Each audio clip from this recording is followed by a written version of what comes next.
Hi friends, and welcome back to my 29th YouTube video on my YouTube channel. Woo! I am Hawkinsimmer, and today we are doing the micro home, the smallest home lot thing category available with the new Tiny Living Stuff Pack, which I love. I have really strong feelings about this pack, and I think today I realized that the reason why is because it fundamentally changes the game, you know, and in a small way, not like a giant way, in a tiny way, if you will.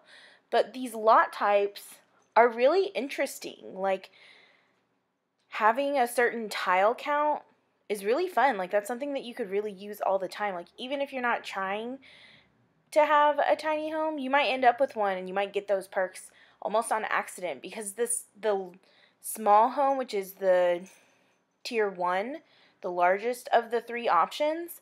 I mean, I make homes that size all the time, if not smaller. So in reality, it's not that hard to get those kinds of perks that come with that. And I don't know, I really think that this has more than just build and cast items and a few new gameplay things. Like, this can really change your game in the way that it works. I don't know if any of that just made sense, but oh well. We're moving on to the landscaping. I tried to use a few things that I don't always use, but it more or less looks the same as all of my other landscaping. Thank you. I also tried to make this house a little different than the other two micro homes that I did.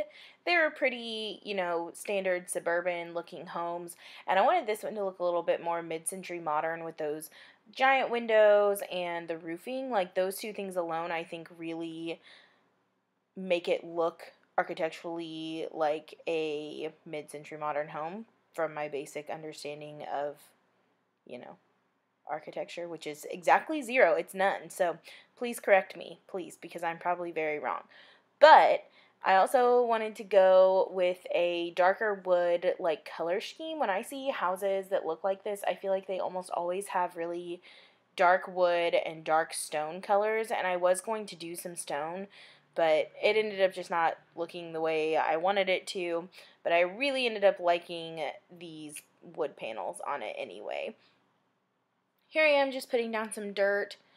I always think that makes it look a little bit more realistic, and I also love doing flower beds with that little fence. I feel like I don't get to do that often because my houses always end up being pretty close to the front of the lot, and you can't put a fence on the outer edge of the lot, which to me makes no sense, but okay, Sims, that's fine if that's what you want to do with your game, not mine. That's fine. That's fine. But anyway, I really ended up liking this whole build. I think is really cool. I made the bathroom only 3 tiles, so how fun is that? And in fact, I saw on Twitter that someone made a bathroom that has a sink, a toilet, and a shower in 1 tile. I do have a Twitter. I am at Hawkinsimmer on Twitter. Please follow me there. I retweet all kinds of cool things that I see, especially like cool CC stuff. And I also always retweet all of the, Sims community pack update things. So, new voting and, what we've chosen, whatever. But yeah, someone made a bathroom in 1 tile. You have to have university because you have to have that shower, like where it's just the shower head and the drain and the nozzles and nothing, or the knobs and nothing else around it, because otherwise it won't work. But it can be done. A 1 tile bathroom. You can't have a door on it. But still, it's amazing. I'm definitely going to try that the next time I do a micro home. But in this particular build, I totally was not up to doing all the playtesting you would have to do. And the bathroom has been playtested. The bed, the desk, everything in this has been playtested, and it totally works. So, yay on that. I cheated moving objects and things, but it all works, so it counts, right? I really ended up liking this kitchen. I thought it was super fun. It's a little galley kitchen when you enter. And, in a micro home like this, I think sometimes you would assume that the fewer walls you have, the better. But sometimes the more, like, adding a wall here or there kind of helps create the space to put things. against them that you would otherwise, not have. So putting that wall there really allowed me to use 2 more pieces of counter than I would have before. And it just kind of made the layout of the living/bedroom area make a lot more sense. So yeah. And I'm sure you've already noticed that I moved away from the blue color scheme and opted for the red color scheme, which I really like. This is a really nice red color scheme. It's, warm tone but deeper. So, I don't know, and I thought it looked really cool with the bricks and this color wood. I'm not a warm tone person. I know I've said that before, but I'm just not. So when I end up doing it, it's because I actually really like the red, not just to be doing it, because I'm not a warm color person at all. And I have never used these counters before.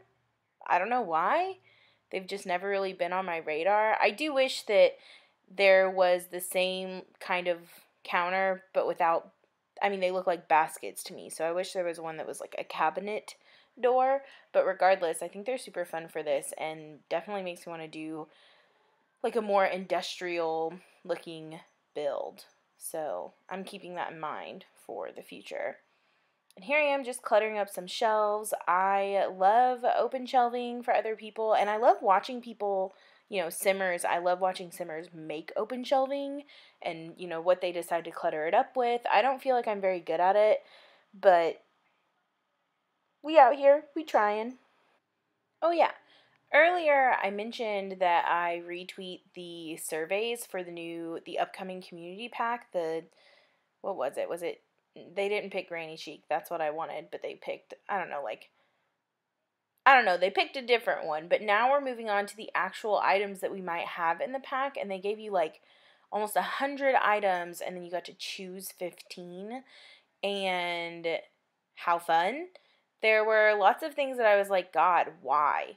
Like, why were there 30 different hat options? I'm not sure. I chose one. I'm not really into hats. I don't actually use them in my gameplay ever. Like, very rarely do I ever put a hat on a human, so. And then they had, a few options for cats and dogs, which I kind of thought was meh. Because, first of all, not everyone has cats and dogs. And second of all, how many people actually dress up their cats and dogs?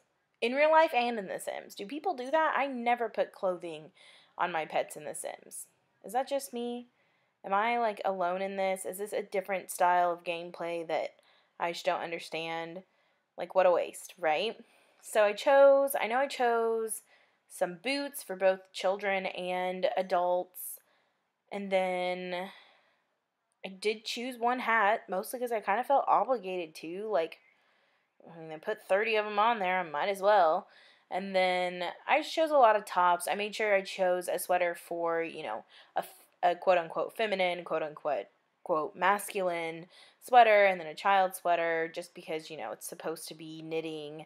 I don't know why it has to be knitting specifically. I would also really like to get, like, a sewing machine. That would be really cool. And I don't know, like, maybe that's too much to ask for, but definitely after seeing this stuff pack and all of the things that are put in it, and a lot of things that, like, we haven't really gotten in other stuff packs, I don't know, I have big expectations, I think, for this community-based stuff pack. I'm really hoping for some other kind of crafting other than knitting, but it doesn't seem like that's what we're gonna get, so I'm pretty bummed, but I don't know, time will tell, right? Regardless, I think it's still really exciting to be able to vote on a pack and have your voice, dictate part of some of what's going on, even if it's not exactly what I would have chosen if I had been able to do it all from the beginning to end on my own. It still is exciting that, they want to include the majority of what people want. But here I am moving on to the exterior. I definitely didn't go as big with the backyard in this build as I did with the last two tiny home or tiny living builds. This is one of the smallest lots, if not the smallest lot. It's the 15 by 20 in Willow Creek. So other than this little patio area, which doesn't add any extra like tiles to your tile count, it's just this back patio, and that's it. And I thought, there's tons of seating out here. there's a grill, so it totally works. But the screenshots are coming up. Thank you all so much for watching this video. Please leave a like, a comment, and subscribe to my YouTube channel. I upload every Monday and Thursday at around 4 p.m. So I'll see you all in the next one. Bye!